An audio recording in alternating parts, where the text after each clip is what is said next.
Hello students, Indian geography के आज के इस लेक्चर के अंदर अपन नेचुरल वेजिटेशन ऑफ इंडिया के अंतर्गत मैंग्रोव फॉरेस्ट कच्छ वनस्पति जो है इसके बारे में विस्तार से अध्ययन करेंगे। जो मैंग्रोव फॉरेस्ट जो है are the plants communities occurring in the intertidal zones along the coastal and the tropical subtropical areas. ये जो वनस्पति मिलती है मैंग्रोव, ये मुख्यतः है जो है वो खारे पानी और तटीय भागों पर जहाँ ज्वार आता है वहाँ पर नदी का और सागर का जो पानी दोनों का मिक्स होता है, मीठे और खारे पानी के मिश्रण के स्थान पर इन मैंग्रोव वनों की उपस्थिति देखने को मिलती है। और जो मैंग्रोव फॉरेस्ट है ये पारिस्थितिकी के लिए काफ़ी महत्वपूर्ण है और इनका मल्टीपल इकोलॉजिकल फंक्शन है। पारिस्थितिकी के अंदर ये विभिन्न रूपों में कार्य करते हैं और इनके कारण as a production of the जो है वृक्षों, लकड़ी का उत्पादन, हैबिटाट, आवासीय परिस्थितियाँ विभिन्न जीवों के लिए देखने को मिलती है, खाद्य सामग्री और जो मछलियाँ हैं उनके लिए एक एक वृद्धि के लिए एक अच्छा स्थान उपलब्ध कराते हैं ये। और उसमें finfish and shellfish दो काफ़ी महत्वपूर्ण है। विभिन्न प्रकार के जो पक्षी हैं उनके लिए आवास स्थिति हैबिटाट डेवलप होते हैं। विभिन्न प्रकार के फौना वनस्पति के विभिन्न प्रकार को मिलती है।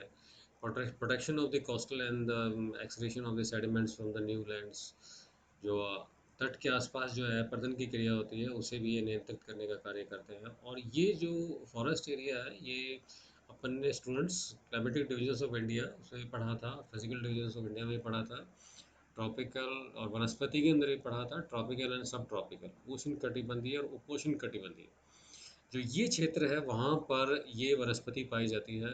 According to the Indian state of forest report 2017, India has nearly 3.3% of the world mangrove vegetations.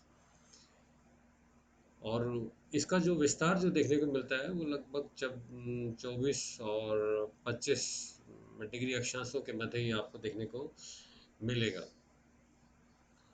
Diagram में देखें कि इनकी रूट्स जो है मैंग्रोव फॉरेस्ट की जो जड़ें होती है वो काफ़ी महत्वपूर्ण होती हैं और यही जड़ें जो हैं उन्हें ऑक्सीजन ग्रहण करने के लिए, प्रदन को रोकने के लिए, विभिन्न मछलियों के विकास के लिए, और ये काफ़ी महत्वपूर्ण है। जो मैंग्रोव फॉरेस्ट के एरियाज हैं इंडिया में, मैप में स्टूडेंट देखेंगे तो मुख्य तो starting from the western side mangrove forest इन गुजरात, कच्छ का जो क्षेत्र है यहाँ पर ये वनस्पति जो है काफ़ी मिलती है। दूसरा जो है वो रतनगिरी जो है वहाँ पर गोवा के अंदर एक बड़ा यहाँ पर वनस्पति देखने को मिलती है। कावेरी के डेल्टा अभी मैंने डिस्कस किया था कि नदी के मुहाने पर जो स्वच्छ जल और सागरीय जल जहाँ मिलता है वहाँ पर ये वनस्पति बहुतायत में पाई जाती है। जो कावेरी का डेल्टा है वहाँ मिलती है। कृष्णा के डेल्टा के आस कृष्णा गोदावरी का जो एक बहुत बड़ा डेल्टा बनता है वहाँ पर ये वनस्पति मिलती है।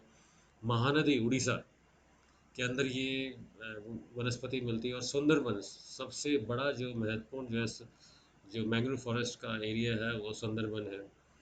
और अंडमान निकोबार ये कुछ महत्वपूर्ण क्षेत्र है जहाँ पर ये मैंग्रोव वनस्पति पाई जाती है। जो कुछ महत्वपूर्ण फैक्ट्स हैं, तथ्य हैं इन वनस्पति के बारे में, वो काफ़ी महत्वपूर्ण है और इनकी विशेषताएं बनाते हैं।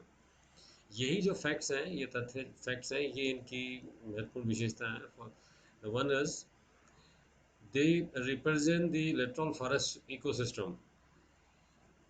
ये लेटस जो फॉरेस्ट सिस्टम है ये दलदली क्षेत्रों के अंदर क्या है कि वो इनकी जड़ों के अंदर और इनकी जड़ों के अंदर छिद्र होते हैं, पोरस होते हैं, वात रंध्र होते हैं और जिनके अंदर जो है ये ऑक्सीजन ये ग्रहण करते हैं। तो जो कोस्टल रीजन्स है, तटीय क्षेत्र हैं, वहाँ के पारिस्थितिकी के निर्माण में ये महत्वपूर्ण सहायता करते हैं।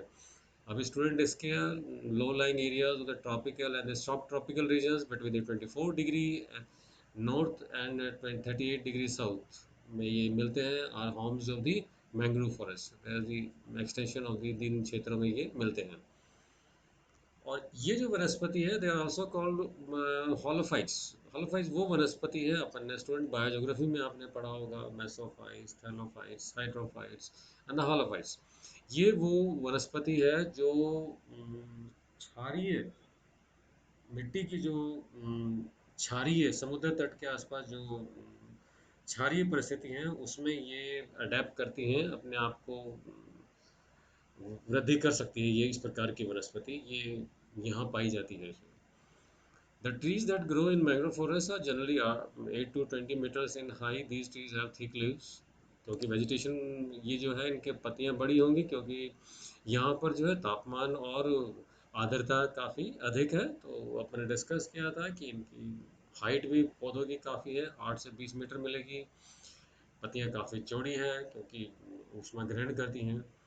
They are confined to the tropical and subtropical regions. अपन ने डिस्कस किया है ये उष्ण कटिबंधीय उपोष्ण कटिबंधीयों के अंदर ही ये वनस्पति पाई जाती है। और इस वनस्पति को जो है वो they need high solar radiation, मतलब ऊष्मा इन्हें अधिक चाहिए, क्योंकि ये जो जल है और इनकी जड़ें जड़ें जो हैं वो क्षारीय है, जो खारापन है उसको फिल्टर करने में करती हैं, और फिल्टर करने के लिए इनको ऊष्मा की अधिक आवश्यकता पड़ती है।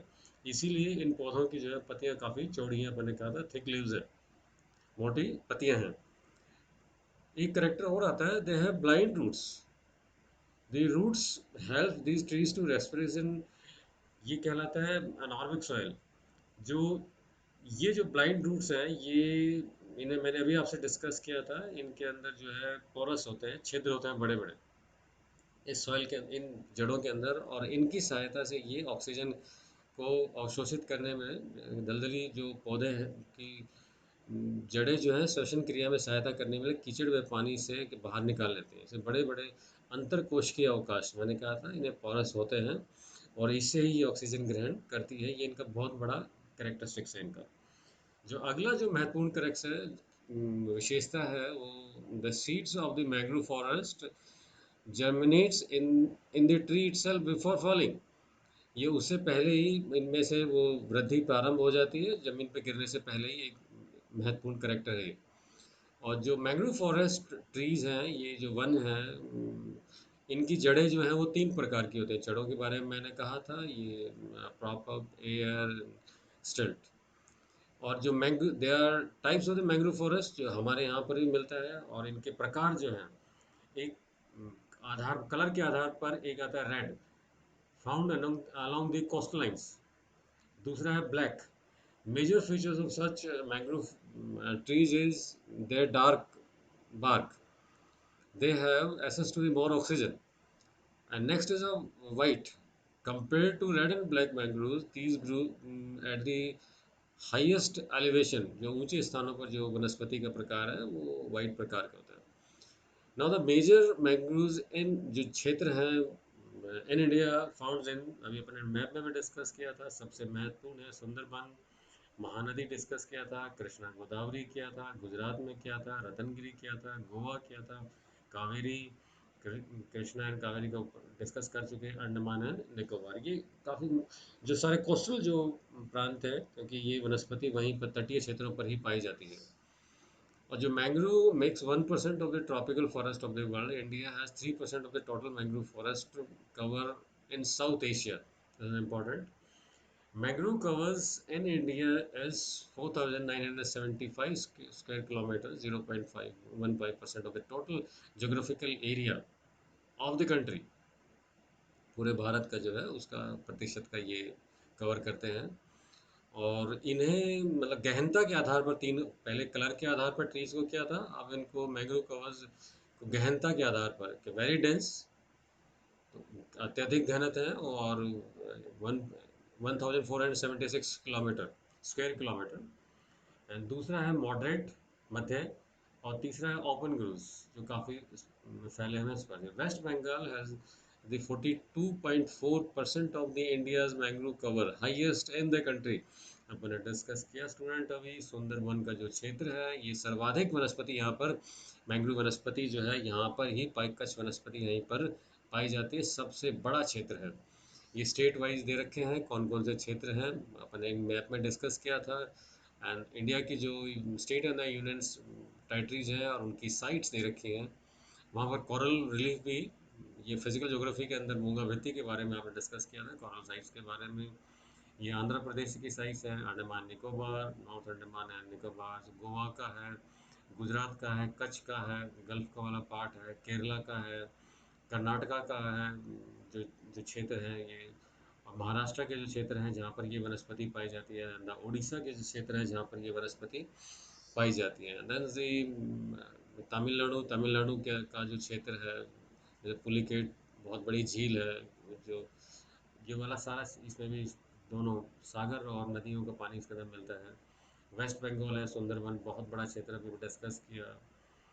दी कोरल रीफ साइट्स ये आपने पहले पढ़ा होगा, मूंगा भित्ती के अंदर Nicobar islands, Gujarat, Andaman Nicobar, Gujarat, Lakshadweep and Tamil Nadu are the famous for the coral reefs. मूंगा भित्ती के लिए लास्ट फिजिकल डिविजन्स में आपने विस्तार से पढ़ा होगा। तो जब इंडियन फॉरेस्ट रिपोर्ट का अध्ययन करते हैं और 15 से 17 के अंदर करते हैं, ज़्यादा स्टेट्स हैं, Andhra Pradesh, Goa, Gujarat, Karnataka, Kerala, Maharashtra, Orissa, Tamil Nadu, waste Bengal, Andaman Nicobar island, Daman and Diu and Pondicherry. जो 2001 से लेके 2006 असेसमेंट ईयर है, और चेंज जो पिछले फ्रॉम 15 टू 17 में जो हर स्टेट के अंदर जो वृद्धि देखने को मिली है, because of the government efforts और विभिन्न नीतियों के कारण जो है इस मैंग्रोव फॉरेस्ट के अंदर इंक्रीज देखने को मिल रहा है, और सभी सरकारों ने, सभी स्टेट्स ने इस संबंध में प्रयास करना प्रारंभ किया है। तो वो इसका चेंज हमें देखने को मिल रहा है। 15 से 17 के अंदर जो है वो एक जो टोटल जो एरिया स्क्वायर किलोमीटर है वो 181 स्क्वायर किलोमीटर की वृद्धि हमें देखने को मिलती है। नो, इनका महत्व क्यों है, the importance of the mangrove forest, इनकी ज़रूरत क्यों है, महत्व क्या है, इनकी उपयोगिता क्या है, आवश्यकता है, उस संबंध में जब लेते हैं तो मैंग्रोव प्लांट्स है एडिशनल स्पेशल रूट्स अब डिस्कस किया था। इनकी जड़ों विशेष प्रकार की होती हैं जिनमें छिद्र होते हैं, और ये जो है वो ऑक्सीजन जो है ग्रहण करती हैं, और इनके कारण, छिद्र होने के कारण जो है इनके अंदर जो है जल का प्रवाह जो है बनता है, और जल का प्रवाह करने के लिए फिशिंग, मछली के लिए उपयुक्त स्थितियाँ भी, परिस्थितियाँ भी उत्पन्न करती हैं।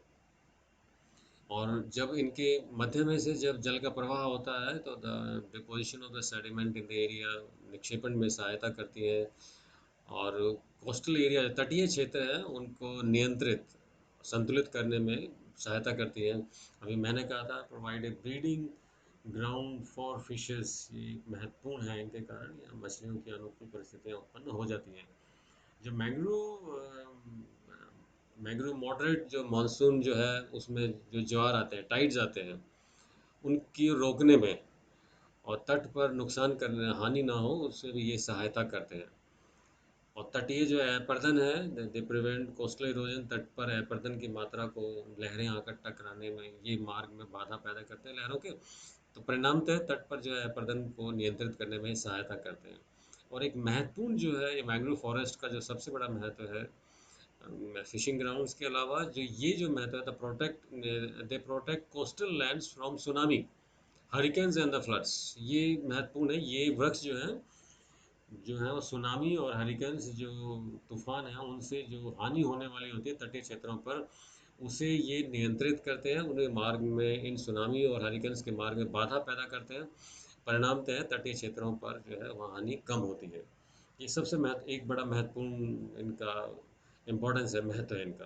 द मैंग्रोव जो है स्पोर्ट्स न्यूमरस फ्लोरा, जो है वाइल्ड लाइफ है, एविफोना लाइफ है।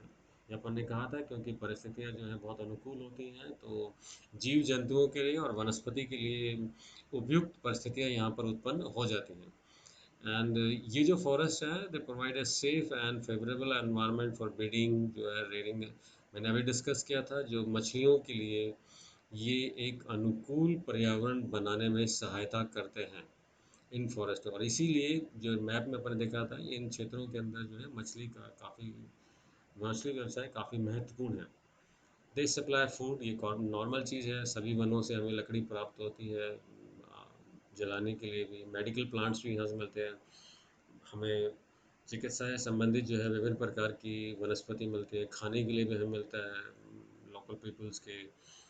और ये जो वन है, they provide numerous employment opportunities, स्थानीय जो रहने वाले लोग हैं उनको व्यवसाय और आय के साधन इनसे प्रत्यक्ष मिलते हैं।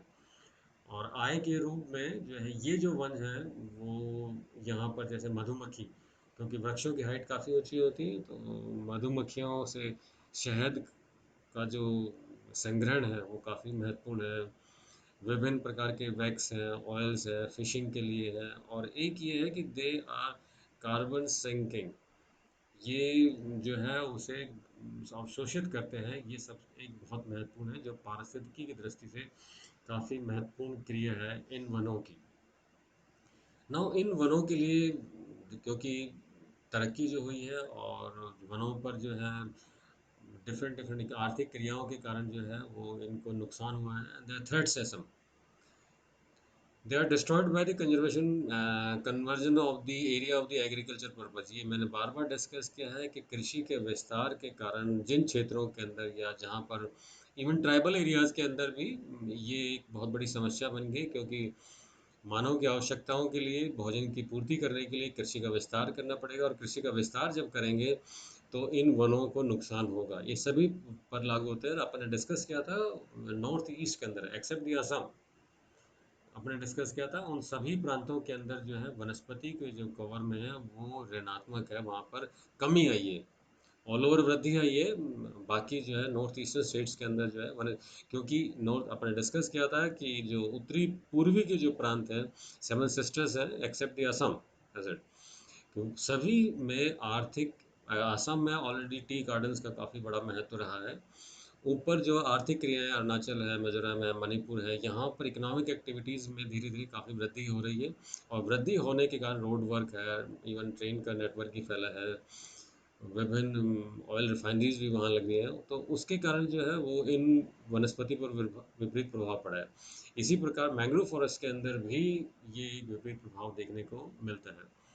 दूसरा है ये सैनिटेशन की जो है वो क्षारीय जो है वो वृद्धि हो रही है, और इन क्योंकि सागर तटीय भाग है तो जहाज जहाज रानी व्यवसाय काफ़ी महत्वपूर्ण है, और कभी कभी जो जहाज के इंजन वगैरह हैं उनसे इन क्षेत्रों के अंदर जो है वो तेल के रिसाव के कारण इस वनस्पति पर कभी कभी विपरीत प्रभाव देखने को मिलता है।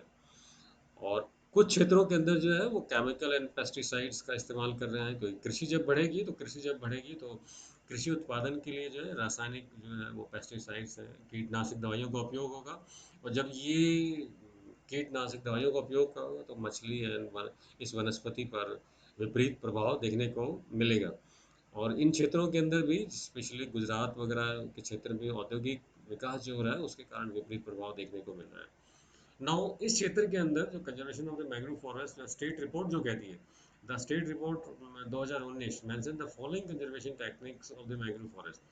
ये कुछ प्रांत हैं जिन्होंने कुछ महत्वपूर्ण जो है अभियान चलाए हैं। जैसे take the example state of Gujarat. Gujarat में जो है वो मैंग्रोव फॉरेस्ट को बढ़ाने के लिए, इनकी प्लांटेशन बढ़ाने के लिए, और इनके लिए विशेष इनका डिग्रेडेशन को कम करने के लिए, विनाश को कम करने के लिए प्रयास प्रारंभ किए।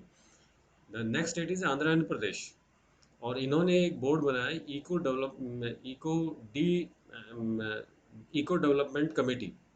ये जो कमेटी है, ये इसका कार्य पूरा का पूरा यही है कि कंजर्वेशन ऑफ द मैग्रो एरियाज, कि इन वनों को जो है वो सुरक्षित किया जाए, इन्हें बचाया जाए विनाश से। तीसरा जो महत्वपूर्ण जो स्टेट है दैट इज महाराष्ट्र, और क्योंकि महाराष्ट्र में इंडस्ट्रियलाइजेशन काफ़ी है, और Maharashtra has been implemented restoring and protecting the regeneration and maintaining techniques to conserve the mangrove forest. काफ़ी काम कर रहे हैं महाराष्ट्र सरकार। ये तीन प्रांत हैं जो इस दिशा में काफ़ी इन वनों को बचाने के लिए काफ़ी क्रियाशील हैं और कार्य कर रहे हैं।